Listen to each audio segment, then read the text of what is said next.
रवि राष्ट्रीय स्वतंत्रता का आंदोलन नामक पुस्तक पढ़ रहा था।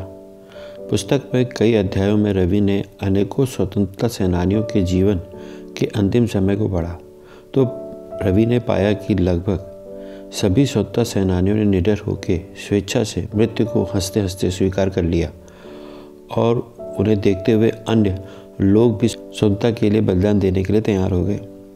रवि के मन में प्रश्न आया, ऐसा कैसे हो सकता है कि कोई व्यक्ति बिना डरे मृत्यु को स्वीकार कर ले।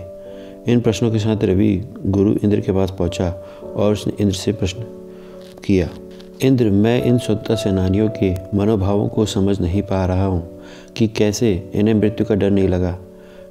निडर कोई एक या दो नहीं अपितु बहुत से लोग हुए। उनमें स्त्री, पुरुष, वनवासी, बच्चे एवं युवा सभी शामिल थे।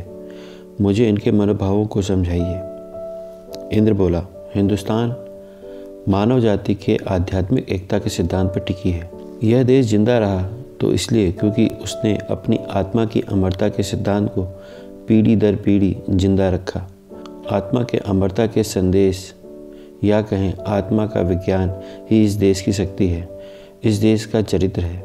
ऐसा नहीं कि यहाँ हर आदमी दार्शनिक था या आध्यात्मिक था, और ऐसा भी नहीं कि वह जीवन के रसों से बहुत दूर था, पर यहाँ एक न एक दिन हर आदमी खुद से यह सवाल करता है कि मैं कौन हूँ, मेरे जीवन का उद्देश्य क्या है। और अगर वह कभी भूल जाता है तो यहाँ के फ़कीर, साधु, संत उसे याद दिला देते हैं कि वह कौन है। इसीलिए हिंदुस्तान के मन को दुनिया पर विजय प्राप्त करने वाले बड़े बड़े योद्धा भी नहीं लुभा पाते। बड़े बड़े सौदागर, बड़े बड़े गुणों की खान वाले भी हिंदुस्तान के मन को नहीं लुभाते। इन्हें तो खुद पर विजय पाने वाले जितेंद्रिय ही आकर्षित करते हैं।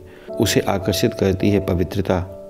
फ़कीर, ऋषि जो सतत आत्मा की उपासना में लगे रहते हैं, वे निर्धन हैं पर पवित्र हैं।